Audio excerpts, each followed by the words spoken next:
Hey guys, it's Michelle. And Brandy. And this is Spooky Shit.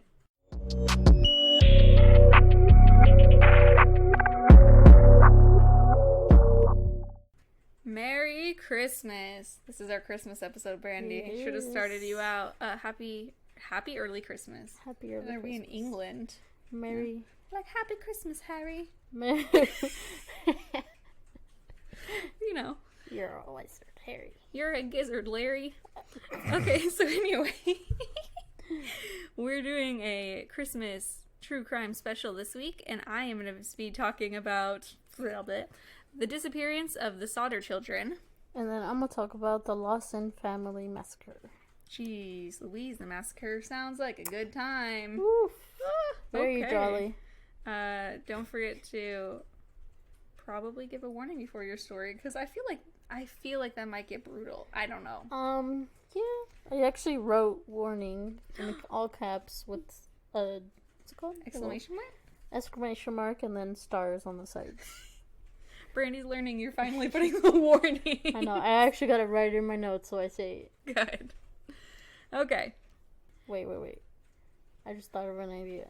What? We should actually find a little audio clip where it's like, what if we have Robert like record it where it says like, warning, the following. We should do that. That'd be cool. His weird little voice. Yeah. Okay. Yeah, we should do that. Okay, at the end of this, we'll ask him. Cool. I feel like right now he's battling someone or something based on all the clicks. He's in the zone. Oh, okay. Don't bother him. Warning. This episode may contain graphic details. Listener discretion is advised. So, like I said, this week I'm going to be talking about the disappearance of the Sodder children. We haven't recorded in 2 weeks, so I apologize ahead of time because I just know we're going to be fucking up. Oh, yeah. Oh, yes. More than usual. I know, we fuck up a lot anyway. We're just the fuck ups. That's depressing, but that is like the reputation I have in my family. New name, the fuck ups. No, spooky shit and the fuck ups. And the fuck ups. We can make or buy the fuck ups. The merch that we have now, we should do another one that says the fuck ups underneath that little ghost. So the Sodder family consisted of George and Jenny Sodder and their 10 children. Jesus. Mm-hmm. George, born Giorgio Sodder, had been born in Italy in 1895 before moving to the United States at the age of 13. He was accompanied by an older brother who only stayed as long as it took for them to clear Ellis Island customs before heading back to Italy and leaving George on his own. And it's not exactly known why he left his home country. He never really talked about it for the rest of his life for some reason. I'm definitely skating over parts of his life, but eventually he started his own trucking company to haul coal in West Virginia, and he got married to a fellow Italian immigrant named Jenny, who had moved to the U.S. when she was 3 years old. Wow. So from him 13 to now he is married and has his own company, just like that. The couple moved to Fayetteville, West Virginia, which had a large Italian community, large for a small town in West Virginia, where they had a 2-story home. George's business was doing well, and a local official said they became, quote, one of the most respected middle-class families around. However, George himself was very opinionated and had no problem sharing his thoughts with those around him, me. He had gotten into a few arguments with members of the local Italian community over his loud opposition of the dictator Benito Mussolini. But also, who the fuck was defending a dictator to him? I don't fucking know. Good on George. In 1923, the couple started their family when they had the first of what would be 10 children. The last of their children was born in 1943, so that's a good 20 years of childbirth on Jenny's part, which is a fucking hard pass, dude. So by the time their last child had been born, the second oldest son, Joe, was actually old enough that he had moved out and joined the military to fight in World War II. Whoa. It was another time. Despite Mussolini's execution in 1945, people still seem to be pretty bitter about the things George had previously said about him. Once in October of that same year, a traveling life insurance salesman had stopped by the house, but George rejected him. He warned George that his house would, quote, go up in smoke and your children are going to be destroyed, blaming all the dirty remarks you have been making about Mussolini. It's what the fuck? That's weird. So another person who stopped by the home looking for work looked around the back of the house and warned George that some fuse boxes back there would cause a fire someday. George thought this was weird because he'd actually just recently had the house rewired and the electric company had told him it was safe. Also that same year, some of the older Sodder children in the family had noticed that in the weeks before Christmas, there was a strange car parked on the side of the main highway, and it seemed that the people inside had been watching the youngest children return from school. So, by 1945, the children were John, who was 23, Joe, who was 21, Marion, who was 17, George Jr., who was 16, Maurice, who was 14, Martha, who was 12, Louis, who was 9, Kid Jenny, who was 8, Betty, who was 5, and Sylvia, who was 2. So yeah, I'm going to say Kid Jenny and Mom Jenny whenever they're related because I don't want to get confused. Yeah, they're both Jennies. So the Sodder family celebrated Christmas on December 24th, 1945. Marion had gotten a job at a local grocery store and surprised Martha, Kid Jenny, and Betty with gifts from her work. They were so excited they asked their mom if they could stay up late at 10 p.m. and she agreed. Her only condition was that the 2 boys who were staying up with them, Maurice and Louis, went to put the cows in and feed the chickens before going to bed. So I think they had a fairly big property if they had cows and shit. She then you need it for 10 children? For 10 children, yeah, you do 12 need a big people. home, huh? So she then took baby Sylvia upstairs with her where they went to bed. By this point, John and George Jr. had already gone to bed after a long day of helping their dad at work. At 12:30 a.m. Christmas morning, the home's phone began to ring. This woke up Mom Jenny, who went downstairs to answer it. On the other line was a woman with an unfamiliar voice who asked for the name of somebody who didn't live there. Mom Jenny noticed the sound of laughter and clinking glasses in the background and informed the woman that she had the wrong number, also noting that she had a weird laugh. She then hung up and headed back up to bed. But on her way up, she noticed that the lights downstairs were still on, the door was unlocked, and the curtains were still open, which is something that the kids would usually handle when they stayed up past their parents. She also saw Marion sleeping on the couch and had assumed that the other children had gone back up to the attic where they slept and just forgotten to turn off the lights, lock the door, and draw the curtains. She handled those 3 tasks and went back to bed herself. At 1 a.m., Mom Jenny, I love them, I'm just calling her Mom Jenny, she was awoken by the sound of something hitting the house's roof. She described it as being a loud bang, then a rolling noise. She didn't hear anything else, so she went back to sleep. Half an hour later, she woke up again, but this time to the smell of smoke. She went and found that George's office was on fire around the telephone line and fuse box. She rushed to wake up George, and he went to wake up the older boys. Mom Jenny and George were able to escape the fire with children Marion, Sylvia, John, and George Jr. They were calling out to the other children in the attic, but were unable to go and rescue them as the staircase was on fire. They also couldn't hear any of the trapped kids calling out to them. Unfortunately, it wasn't easy trying to get the help of the fire department. So originally they tried their own phone, but it weirdly wasn't working, despite the fact that it had just worked when that woman called like 30 minutes ago. So Marion ran to the neighbor's house to use their phone, but they were unable to get a hold of the operator. Around the same time, another neighbor who had been driving by had seen the flames and went to a tavern to go and call the firemen themselves, but they were also unable to reach the operator. This neighbor then actually drove themselves to the fire department to tell the firemen like exactly what was happening. So in desperation to help his 5 children stuck in the home, George broke a window to try and find a way into the smoke-filled home, but he cut his arm in the process. And unfortunately there was so much fire and smoke he couldn't see anything. So that was just a shit plan, I guess. So he next tried to climb the side of the home barefoot, but was unable to without assistance. He and his older sons had wanted to use a ladder to climb up and save the kids, but they couldn't find it. It was missing from the usual spot where it leaned against the house.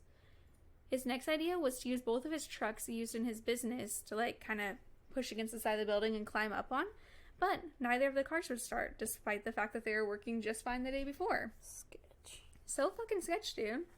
Even a barrel of water, which they thought they could use to put out the fire, was frozen. So basically everything that could go wrong fucking went wrong.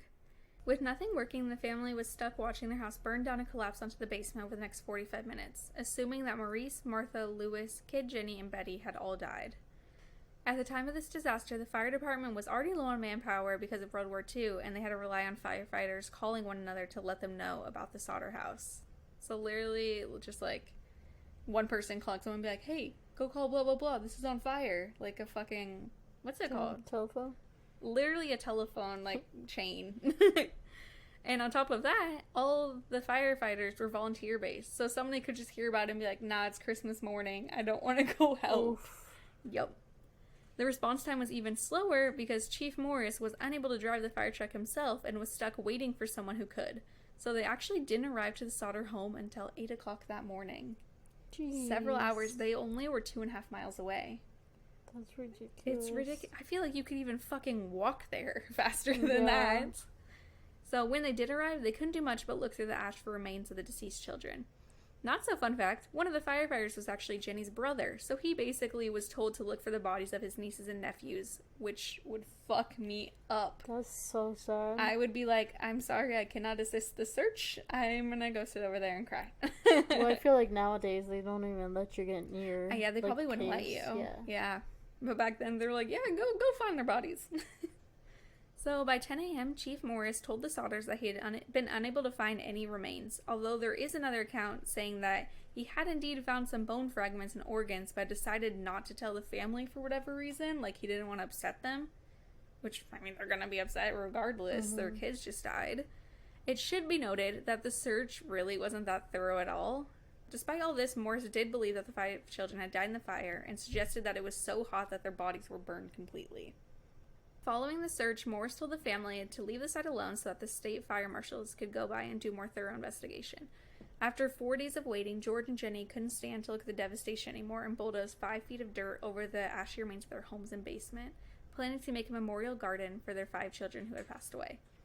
Meanwhile, a local investigation had decided that the fire was accidental and caused by faulty wiring. Weird little plot twist here. The family actually didn't find out about this until later, and they had a private investigator. But one of the people on the jury who decided the fire was an accident was the life insurance guy from earlier who had told George that his house was going to burn and his family would be destroyed. That's creepy. That is so sketchy. On December 30th, 5 days after the fire, the death certificates for the 5 Sodder children were issued. On January 4th, 1946, a funeral was held for them, attended by their surviving siblings, but not their parents, who were too grief-stricken. While beginning to rebuild their lives after the fire, the Sodder family began to question the investigation and the official account of what had happened. They wondered why, if it had been an electrical fire, their Christmas lights had stayed on during part of the fire, like in the beginning parts. Presumably the power would have, gone out if that was the case. Also, remember that they had just rewired the house and had it safety approved. Mm-hmm. They were also confused when the ladder they were unable to find to save the children was found 75 feet away from the home at the bottom of an embankment. What? How? Who would have moved that? They spoke to a phone repairman who told them that the home's phone line wasn't burned in the fire, but in fact it had been cut by somebody who had climbed up the 14-foot pole to do so. Yo, right? Because I was like, they just had a phone call. How the fuck can they not reach the fire department now? Yo. They probably stole the ladder to do that. Yes, and then I didn't even think of that. I thought this was 2 separate things. So there's one story, I don't think this is verified, but it's of a man who had been caught stealing something in the neighborhood that night, and he claimed that he cut the phone line on accident while he was trying to cut the power to the home. But this still doesn't explain why he was cutting the power to only a single home, when as far as I could tell, the stuff he was stealing was outside. Jenny had a hard time believing Chief Morris's story about the bodies being completely burned in the fire, especially after finding that a lot of things in the household were still recognizable even after burning for 45 minutes. She also read an article about another home that burned down and killed 7 people, and in this instance, the bones of all involved were found. She began to experiment with burning small animal bones herself to see if they would be completely burned, and she was never able to get them to turn to ash. Eventually, she even went to visit a local crematorium and spoke to an employee who told her that even after bodies are burned for 2 hours at 2,000 degrees Fahrenheit, the bones usually still remained. This house was significantly less hot and had only burned for 45 minutes. So I looked this up myself and found that most house fires will burn between 1,000 and 2,000 degrees, which is a pretty big window, honestly. And that whole human bodies take up to 3 hours to cremate. But 2 things I read did say some bone fragments can remain even after this, and they kind of have to get grinded down. So it doesn't make sense that the bones would just fucking evaporate. Disappear. Yeah. Meanwhile, George had begun to wonder why his trucks, which seemed in good condition, were unable to start the night of the tragedy.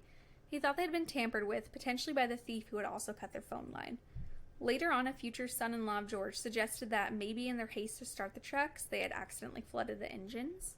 I would like to point out something here because I wasn't totally sure where to include it, but John actually said, which is the older son at the time, said that he went up to the attic to warn his siblings about the fire in his first interview, but he later changed his story and said he actually only called out to them and didn't see them. Later on, he was the only member of the family who wouldn't talk about what happened that night and thought everyone should just accept what happened and moved on. which is like a shame, because does this mean he lied in his first interview and is feeling guilty that he wasn't able to like really go check on the kids and get them up, or guilty maybe it said that like he just called out to them? I don't know. I just wish he spoke about it more, because I feel like that's a pretty big part of this, whether or not he actually went in there. Yeah. I read a post on Web Sleuths that was reportedly made by his grandson, and in it they say that John had not gone to wake up the children, and he didn't look into the case much in the future because he wanted to believe that they were alive out there somewhere, but was scared to look into it. But this could just be somebody like fucked up online pretending to be related to the family. Many people who heard about the story were suspicious about the phone call at 12:30 from that strange woman. According to one source, this was actually investigated by police who were able to identify her and found that it truly was just a call to the wrong number. Low-key anticlimactic, but I thought it was weird whenever she was like, I remember her weird laugh. I was like, oh my god, her weird laugh.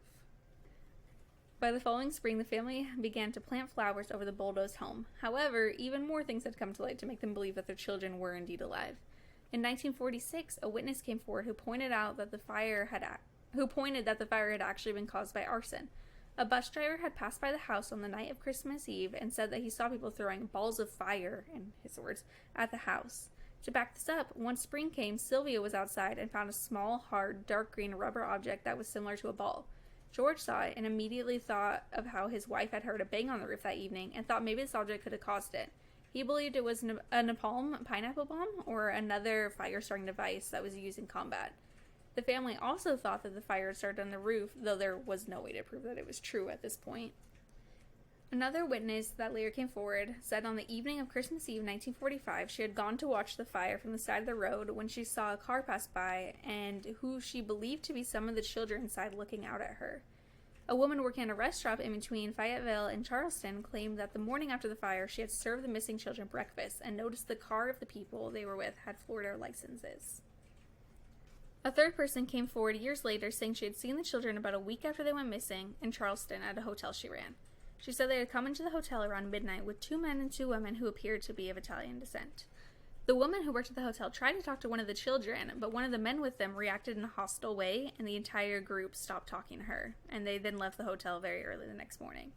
Investigators now no longer believe this woman's account, as she had reportedly seen pictures of the children 2 years after the fire, but she didn't come forward until 5 years after she saw the pictures. So it's just kind of weird that she would wait so long. The Sodder family hired a private investigator named C.C. Tinsley not long after the tragedy to look into the case. It's through him that they actually learned that the creepy fire insurance dude had been on the jury deciding it was an accident. Tinsley also heard rumors that Chief Morris had actually found a heart the night of the fire, which he put into a box and buried in secret at the site of the tragedy. So Morris had told a minister of this, who confirmed the story when George checked. He and Tinsley went to confront Morris, who admitted the story and dug up the box to give it to them. The two next took the box with a heart in it to a local funeral director who examined the inside and decided that it actually wasn't a human's heart, but beef liver that had never been exposed to fire before.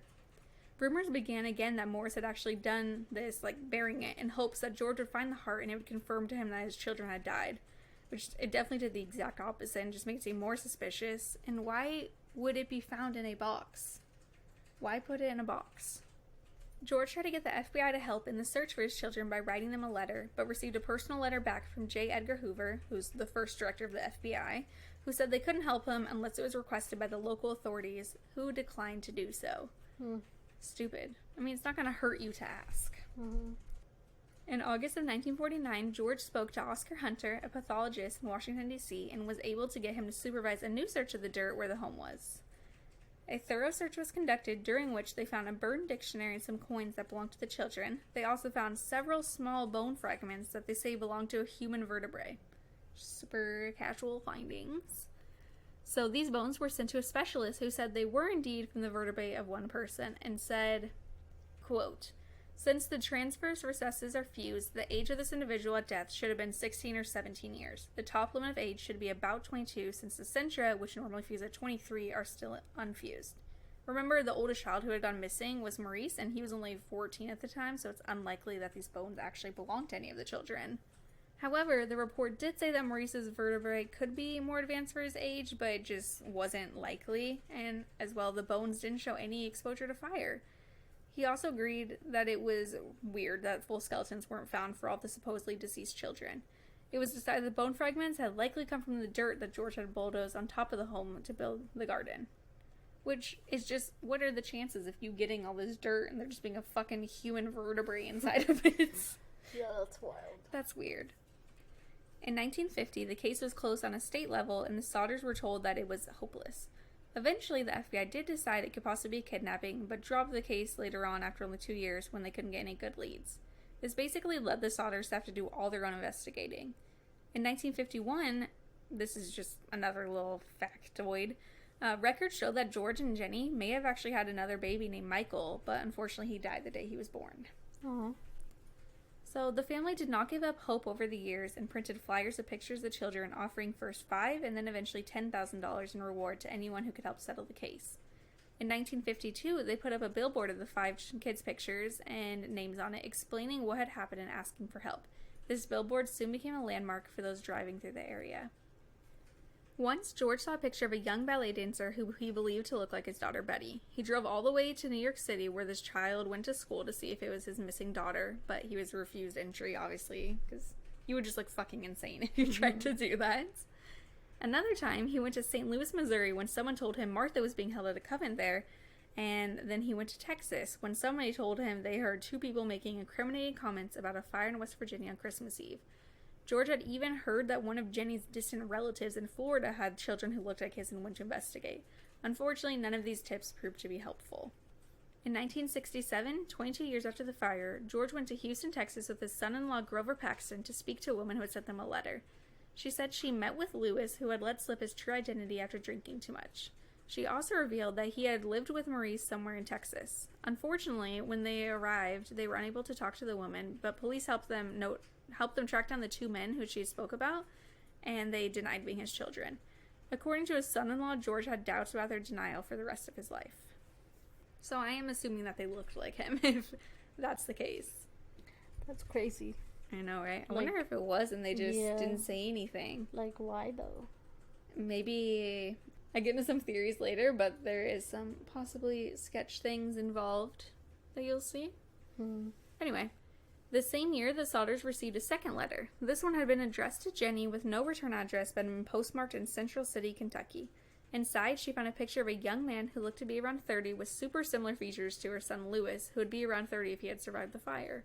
On the back of the picture, it said, "Lewis Sodder, I love brother Frankie, Lil Boys, 190132 or 35. The family hired a PI to head to the city in Kentucky to investigate, but never heard back from him again. Despite this, they still had their hope rekindled ever so slightly. They added the picture to the billboard and had an enlargement of it put over their fireplace. They did leave out the info on Kentucky on the billboard because they feared that Lewis could meet harm. In late 1968, George spoke to the Charleston Gazette-Mail saying that the lack of information coming in was, quote, like hitting a rock wall. We can't go any further. But he did add that time is running out for us and that he would continue his search. In a separate interview, he said, "We only want to know. If they did die in the fire, we want to be convinced. Otherwise, we want to know what happened to them." George unfortunately died the next year in 1969. The remaining family continued to try and publicize the disappearance of the kids and get answers. For the rest of Jenny's life, she remained in black clothing for mourning and would tend to the garden that she had started at the site of the burned-down house. She herself eventually died in 1989, and her family finally took down the billboard, which had been up, displaying the faces of the missing Sodder children for 37 years. Damn. As of 2019, Sylvia Sodder is the only known living Sodder child. She says that the night of the fire was her very first memory. She was, I think, a little over 2 at the time. And that her and her dad would frequently stay up late talking about what may have happened. She herself believes that her siblings survived the fire, and along with her own children, she still tries to keep the case publicized. So there's like so many different theories out there as to what happened to Maurice, Martha, Lewis, Kid, Jenny, and Betty. I love listing their names because it's like, that's a lot of fucking names. One that the other siblings themselves thought could be the truth was that the local mafia had tried to first recruit and then extort money from George, who rejected them. They then did something to the children in retaliation. Or they were retaliated against for George's criticism of Mussolini. Another theory they thought possible was that somebody familiar to the family knew there was going to be an arson attack and kidnapped the children, likely telling them, like, oh, something's going to happen, you need to come with us to fucking live. In this scenario, the children were either killed or taken away, possibly to Italy. Upon realizing their parents and other siblings had survived the fire, they then stayed out of touch to keep them out of harm's way. So in this, I imagine whoever they were taking by was dangerous. So yeah, the mafia potentially was involved, so they didn't really want to... They didn't want to do anything because they were scared that, like, the children could meet harm. I'd be harm's scared way. too. Yeah. There are actually quite a few people I saw online who think that they really did die in the fire that night. They point out that although the house was consumed in only 45 minutes, not enough time to burn bones, it was likely smoldering for hours afterwards.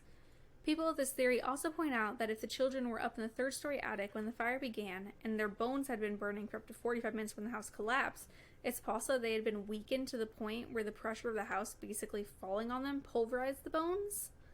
The basement was maybe filled with coal at the time as well, because that was, like, pretty popular at the time, so it could have been burning hotter than the rest of the home, and any bones that fell in there could have been destroyed. Also, like I pointed out earlier, the home was not searched very well in the beginning stages, and they did bulldoze dirt on top of where the basement was. So my problem with this is, how were they able to find the items, like the burned dictionary and coins, that had been in the attic at the time of the fire, that wasn't totally destroyed, but all of their bodies would be destroyed? I don't really understand. But anyway, a majority of the comments I read seem to believe that the fire was indeed caused by an arsonist, however, which I definitely fucking think so as well. One person even suggested that the fire was set by the children themselves. But that's a no for me, dog. Like, the oldest one was, what, like 14? Youngest was 5. I don't think they were fucking setting a fire. An obvious suspect, if you're thinking of arson, is the man who threatened George after he couldn't sell him life insurance, who later on helped decide that the fire had been accidental.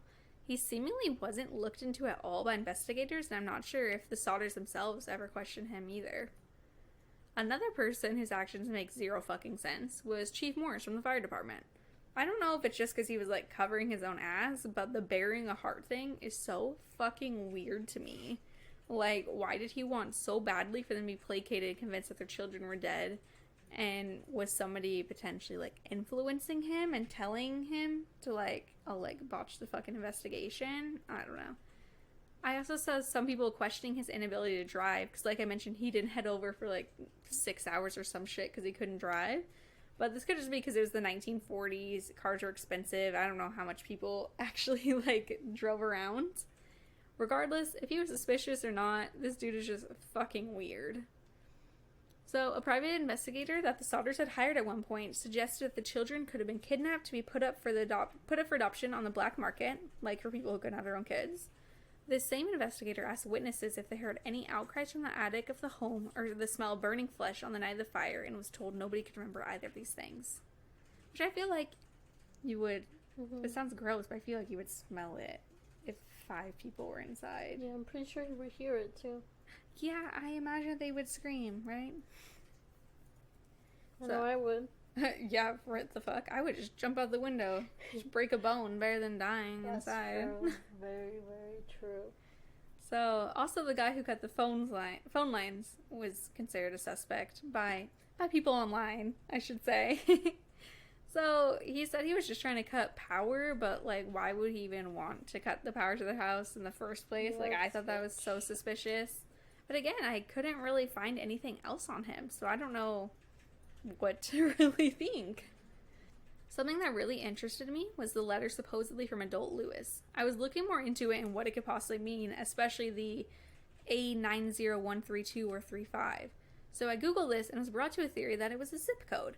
When you take away the A or add a P to make it PA, both 90132 and 90135 are zip codes for a city named Palermo in Italy, and it's actually the capital of Sicily. This adds credibility to some theories that the children were taken to Italy, whether by someone trying to care for them or someone who had worse intentions.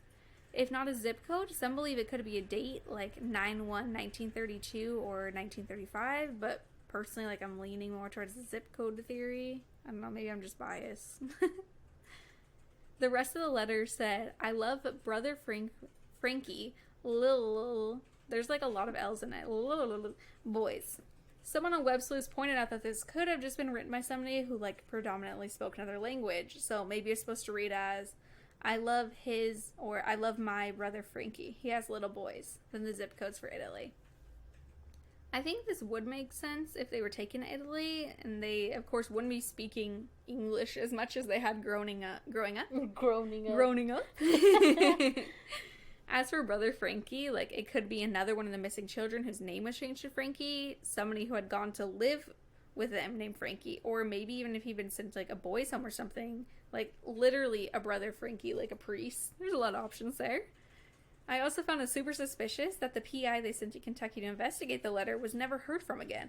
Like, I read that, I think a lot of people were like, oh, he was a scammer or something. I'm like, that's creepy to me. He went to investigate and he was never heard from again? Yeah, that's creepy. That sounds like he got fucking killed or something. They found him. Yeah. And I also wonder if this letter was supposedly from Lewis, or, like, did somebody who thought they knew Lewis? I don't really know that either. I'm not sure. But anyway, overall, I truly have no idea what the fuck happened to Maurice, Martha, Lewis, Jenny, and Betty.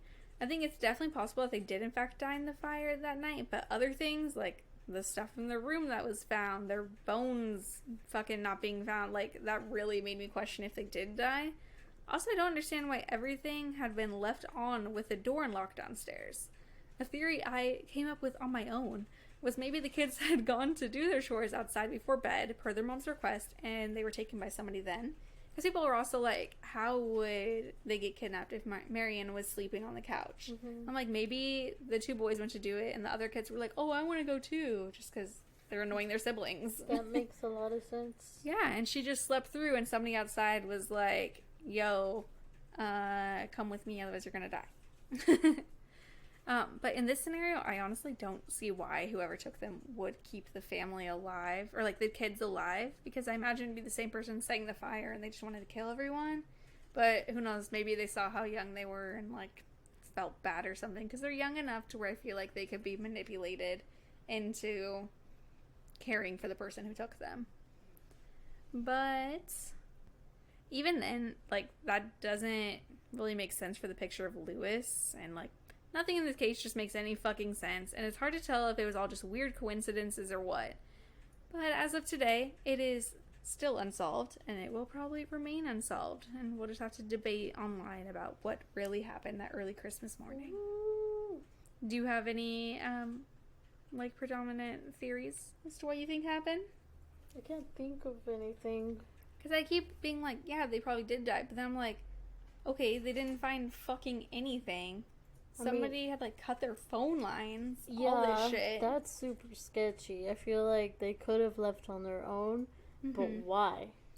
If they left on their own, that kind of reminds me of Aisha Degree a little bit. How she, like, left in her home and hasn't been seen since. I'm like, did somebody, like... I didn't even think about that. Maybe someone was, like, preying on them and told them, like, hey, come meet me at this place or something. Groom them. Yeah.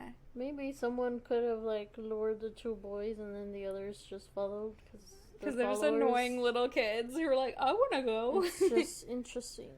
That's interesting. I didn't think of a theory like that. I don't know if the kids would have set the fire themselves, but they could have, like, gone with somebody who set the fire. Yeah, could have been bad influences that were like, do this. That makes sense, because I couldn't really think of a reason why they'd be like, oh, we want to keep these kids but not the other kids. And it would make sense if they were preying on a couple of them, and I doubt they'd be preying on all 5, but the other 3 could just been along for the ride. They wanted to be part of it. Yeah, okay. Interesting. I'm ready for your sad story.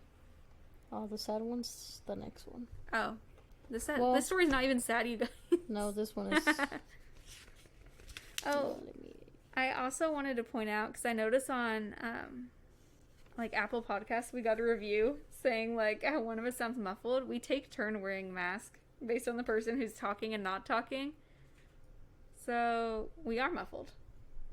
I guess we literally are. I'm wearing a mask right now. I am not. Maybe not the safest thing, but, you know, we're sitting on opposite sides of a couch. We don't even look at each other. I don't even know what Brandy looks like. It's fine. Yes, you do. It's funny because you always look at me when you're reading. I know. I'm like, are you paying attention to me? Yeah, basically. Make me feel good about myself. Laugh at my jokes. And I'm just sitting here minding my business. Just falling asleep. You're like, oh shit, is it my turn yet? I'm over here yawning. Right. Like, keep your eyes open. Literally you every time I talk. And I'm like, damn, okay. I'll try to faster. Fuck. It's not your fault. I'm just really tired. I promise your story was really interesting. Fire. For reals. Anyways. Yeah, sorry. On to my story about Okay. the Lawson family. Warning.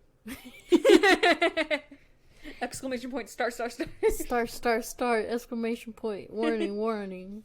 Repeat, warning. I mean, none of the violence is gonna happen yet, but I'm throwing the warning. Eventually. I'm throwing the warning out Okay. there. So, a man named Charles Lawson married a woman named Fanny Manring. Fanny. Yes, Fanny. Like, Fanny. Yeah, Fanny. You know, in England, that means vagina. Does it really? At least that's the impression I got from Skins UK whenever I was a teenager. And her last name's Manring. Mm-hmm. She's a weird name. Mm-hmm. Okay, sorry, Fanny. I was like, what? Like, alright. Well, they married in 1911 and went on to have 8 children together. Jesus, people back then. They were just popping babies like it was nothing. Truly. Oh my god. Well, I guess it was a big thing back then. My grandma had 11 children. Oh my god. I don't know how many kids my grandparents had. Hopefully not 11. That's ugh. That's They're a lot. poor vaginas. It's rough. Yeah, I mean, they don't talk about that. They don't talk about that part. Yeah, I never talked to my grandma about that. It's like, hey, grandma, how are you down there? How's it going? After 11 children, Oh, how are you feeling? not well, I'm sure. So, in 1918, Charles moved his growing family to Germantown. Town? Yeah, no, Ton. Okay. Germantown, North Carolina. Charles and his 2 younger brothers all worked as tenant tobacco farmers and saved money to buy their own farms. Oh, nice. So, yeah. Basically, his 2 younger brothers, like, convinced him to move. So they could Oh. all work together and save money to, like, basically buy their own farm and make money. It's a family business. Basically. So, 2 years later, Charles and Fanny's 3rd child, William, unfortunately died of an illness in 1920. Oof. So sad. Poor baby. So, I'll get more into the family members.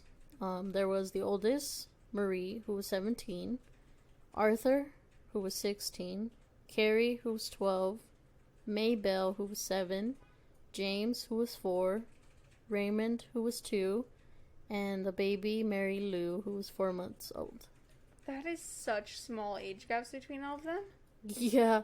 That's like 8 under 8 almost, is how it would feel. That's Yeah, just it's crazy. a lot of kids stop really quick. It's a lot of kids. Whew. And this time, William would have been 15.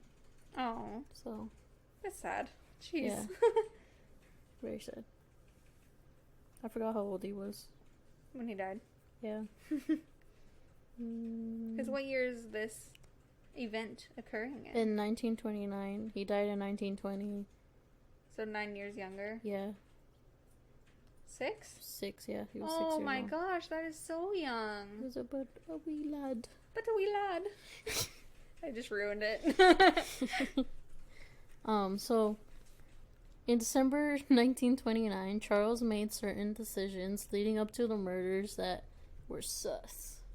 Okay. Also, the murders. Oh, wait, you already said it's a massacre. Mhm. Okay, sorry. Continue. I was like, what? What? Did you guys hear that? So, he bought his whole family new outfits. So, that was 9 new outfits total. Oh, no. Wait, actually, it's 10. Wait, no, it wasn't. Counting the parents?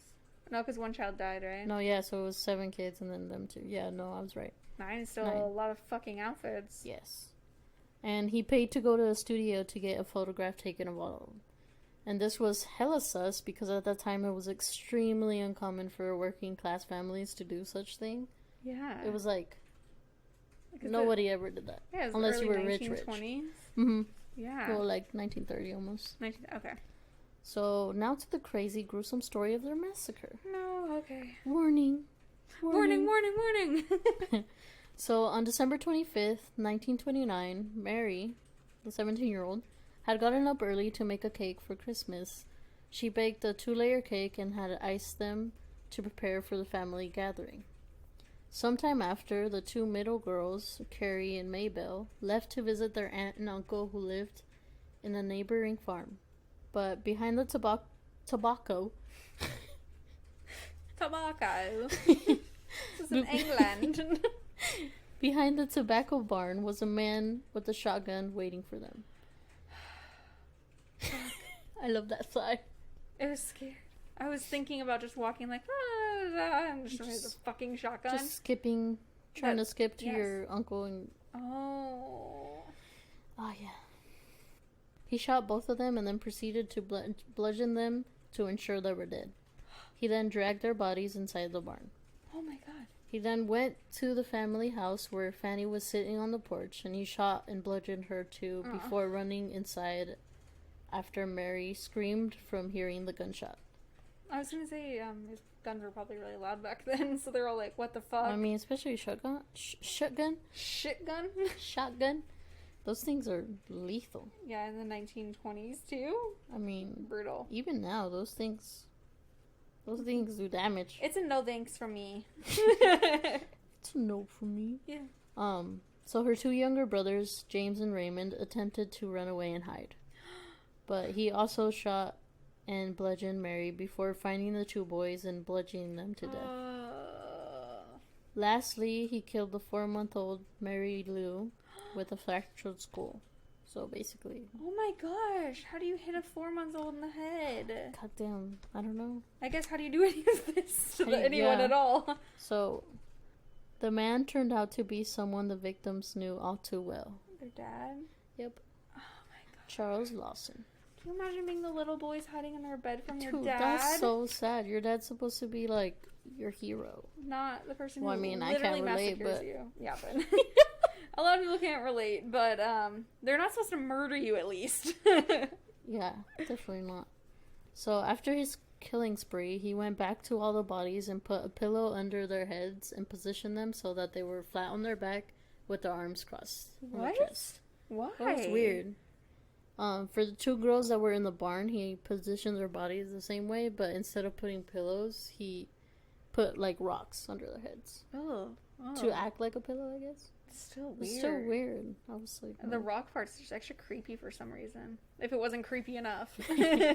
So, his oldest son, Arthur, 16, was the sole survivor and the unfortunate one to discover the bodies. Ugh. So, I guess earlier in the day, there's like mixed reviews. It was either Charles sent him or Arthur got permission from him. But basically...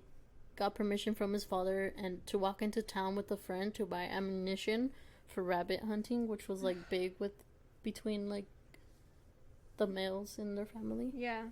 Especially around like Christmas. That was like their hobby. So was children hunting. Bitch. Yeah. So after the gruesome discovery, he alerted police officials who started gathering at his home along with other spectators. Charles was nowhere to be found. But within a few hours of the gathering, everyone heard a single gunshot come from the nearby woods. Everyone went to investigate, and eventually Arthur and a police officer discovered Charles' body. He had committed suicide by shooting himself. Oh. And they actually found a lot of footprints around the tree where he, like, offed himself. Is he, like, pacing?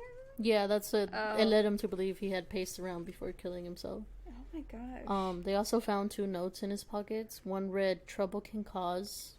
That's all it said. Okay. And the other one said, "Nobody to blame." Except for you. You killed your family, dipshit. It's just all sketch. But this explained nothing, and for a while they never had answers. After the funeral for the whole Lawson family, one of Charles's brother took advantage and opened up the house as a tourist attraction. It was, they left everything as it was, even the cake that she had like left ready to go, untouched. Oh, cake. But there's like blood everywhere. Oh my god. Yeah. And it's crazy because I guess they ended up having to put a glass cover over the cake because people were actually like taking bits of the cake. What? As like a memorabilia, kind of like a souvenir. People are fucking weird. Yeah, it's very weird. The cake that the dead teenage girl made. What the basically. fuck? Oh. I'm like, wouldn't it go bad though? It probably went bad real fast. I mean, but yeah, it was just crazy. Like, they made money off that. Oof. I mean, they were just because they literally left everything. Leaving the blood and stuff? Yeah. That is so brutal. Very. So, we don't know much of Arthur other than that he got married, had 4 children, and died at the age of 32 in 1945. 32? Yeah, he was 32. He was really young. Yeah. Oh my goodness. Oh, but he died from a motor accident. A what accident? Motor? Oh, motor accident. So, car? Oh, yeah. I'm sure cars back then were shit, so. But yeah, that's all we really get from him. It wasn't until 1990, way after everyone's death, where we get a glimpse at a possible motive for murder. Oh, thank God. I was like, Brandy, if you don't give me any fucking options for what happened here. So, it came from a book published about the massacre where a cousin of the Lawson children revealed a 60-year-old secret. Stella Lawson Bowles confessed that she had overheard her mother and the other Lawson women talking at the funeral about how Fanny had confided in them that she discovered incest in her family before Christmas. Oh, no. Apparently, Mary had told her best friend, Ella May, that she was pregnant with her father, Charlie's baby. Fuck. Or Charles. I wrote Charlie's. Yeah, close enough. And that both her parents knew about the pregnancy. Jesus Christ. So yeah, basically, I think she told her best friend first when she like slept over, and then she told her mom. Yeah. And her mom was obviously, what the fuck? Yeah. And she big what the fuck. Yeah, huge what the fuck. So in another story, a neighbor of the family, Sam Hill, said that Charlie had forced himself upon his daughter, and when she became pregnant, he had warned her that if she told her mother or anyone else, there would be some killing done. What the fuck? Yeah. That's scary. Just kill yourself, bitch. Honestly. So, this was like a huge massacre. Everyone knew about it. And it actually entered folk history in the form of 10 songs, 2 books, and a film. Really? Yeah. Oh my gosh. Crazy. I'll have to watch that movie. I don't know if I need to watch that movie, actually. I'm actually curious I should have looked up the songs. The songs are probably pretty intense. Yeah, I didn't look them up. I should have. But basically, it's believed that Charles Lawson murdered his family because he felt shamed for impregnating his daughter and didn't want it to get out, although no autopsy report has had any evidence that she was pregnant. Mm-hmm. But then I'm like, maybe they didn't check. They didn't, you know what I mean? Like, it wasn't... They had no reason to suspect that she was pregnant at the time. That's what I was trying to say. Yeah. Also, it could have been a false alarm. Like, maybe she wasn't actually pregnant, and he had been sexually assaulting her, and just thought she was pregnant or something. That's very true. Lastly, it is said that he sent Arthur away because he had no idea or any suspicions and was afraid that he would intervene to stop him, which... I think he could have, like, Arthur could have stopped him because he was actually a bit, like, taller than him, and he looked, like, swole, because he was a farmer. He would help his dad out. He could have fucked him up. Yeah, he looked swole. I was confused at first because you were like, because he didn't know about anything, and I was like, bitch, the 4-month-old didn't fucking know that she was pregnant. True, but I think he was just scared that Arthur... The 4-year-old couldn't fight him. 4-month-old couldn't fight him. Yeah. Yeah, I think he was just scared that Arthur would... like, intervene. Beat his ass. Basically. He deserved it. But yeah, that's the story. Fucking savage-ass story. Crazy. Merry Christmas. Merry Christmas, guys. Oh, that's sad. Very Jeez, sad. Louise. But I kind of, like, I think he did it because of that reason. I could see that being it. Yeah. It's unfortunate that nobody, like, checked if she was pregnant, but I guess at the time they had no fucking reason to be like, is she pregnant? Yeah. And then also their last picture together, it just kind of looks creepy. Ooh. There's been, like, I forgot to mention, like, someone commented, some, like, older lady that, like, knew the family. And she was, like, commenting on the photo and was like, yeah, look at, she looks defiant, Mary. Oh, no. And that he looked like, I forgot what the word she used. Like a creepy... Yeah, just, like, very creepy creep. Oh, you looked it up? I did. I'm looking up right now. She does look defiant. So, like, serious. Ew. Is that the oldest son on the left? Yeah, that's Arthur. He could have fucked up his dad. Yeah, see? He's, like, taller he looks than him. jacked. He does. Also, the picture isn't good because his eyes look totally white, like he's a fucking zombie. It's creepy. Ooh, I can't wait to post this picture for you guys. That is fucked, though. Mm-hmm. Why would he... It's extra creepy. Like, I think you even said that he went and bought them all these outfits and went to take a picture with them knowing he was going to kill them. Yep. What was the point of that? Like, you wanted people to look back and be like, oh, what a nice-looking family. It's like, everyone's going to know that you killed them, you know? Maybe he wanted... I don't know. That's hard to say. That's creepy. If that doesn't get you guys in the Christmas spirit, I don't know what will. And why on Christmas? Maybe because he knew the family was gathering. Oh, there's going to be other family coming over? Yeah, they were supposed to gather with his brothers and, like, their wives. Oh, yeah, he's probably scared that someone would see. Yeah, or maybe his wife could have confronted him about it. Maybe. And been like, maybe she was waiting. Heard about it, you piece of shit. Yeah. That's sad. Because apparently, like, Fanny did mention it to some people. To, like, her sisters, right? To her sister-in-laws, I think. Yes. Yeah. I wonder if she did confront him or, like, hint at it and made it obvious. Maybe, and that's why he, like, totally lost his shit. Oh my god. I don't know. That's creepy. Scary. Very sad. Jesus. Why kill the other kids, too? Fuck. Yeah, fucking... The little kids, like... The little... Like, a 4-month-old? Why like, they don't even know what the fuck is going on, bro. Yeah. They haven't even lived. I'm still really sad thinking about the boys running to hide and him hunting them down, basically. Yeah, they were 4 and 2. 4 and 2? Mm-hmm. Oh my god, that is really, really, really, really, really young. That's upsetting. I thought they were older for some reason. No. Jesus. The girls were 12 and 7. 12 and 7, oh my god. The first ones. Fuck, man. Yeah, really sad. Don't kill your guys' families. Life hack. Life hack. Please don't. Please don't massacre your families on Christmas. Or any day. But yes, hope you guys actually, on the reels, have a happy holidays after this.